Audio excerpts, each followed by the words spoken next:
आम्ही गेले 1-1.5 महिने हाच प्रश्न विचारत आहे की सरकार, केंद्र सरकार गप्प का आहे?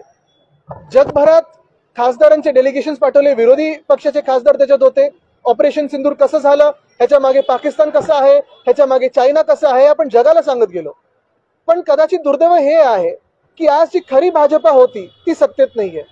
भाजपाने आयडियोलॉजी आपली बदललेली आहे, विचारधारा बदललेली आहे, हे आज दिसायला लागलेलं आहे. हे दुर्दैव आहे देशाचं. आज जर खरी भाजपा असती सत्तेत तर आज बीसीसीआयला प्रश्न विचारला असता की तुम्ही हिंमतच कशी करता पाकड्यांबरोबर खेळण्याची. पण आज बीसीसीआय पैशांची लालच दाखवून आपण पाहतोय ज्या देशाने आपल्या देशावर हमला केला, आपल्या बांधवांनी तिथे मारून टाकलं, सिंदूर पुसलं, जे ऑपरेशन सिंदूर कदाचित भाजपा बिहारमध्ये निवडणुकीसाठी वापरेल, त्याच पाकड्यांबरोबर आज बीसीसीआय क्रिकेट खेळत आहे. हे दुर्दैव आहे देशाचं. प्रभादेवीमध्ये काल रात्री शिंदे गटाचे कार्यकर्ते आणि आपल्या पक्षाचे कार्यकर्ते आहेत ते एका सुशोभित करण्याच्या कामावरून एकमेकांवर भेटले. जिथे जिथे भ्रष्टाचार होईल त्यांना आम्ही लढू. अजित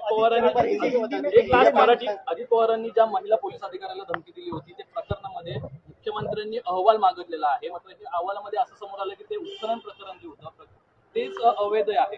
आता म्हणूनच मग लाडक्या बहिणींवर कारवाई होणार की न्याय मिळणार हे उत्तर पाहिजे.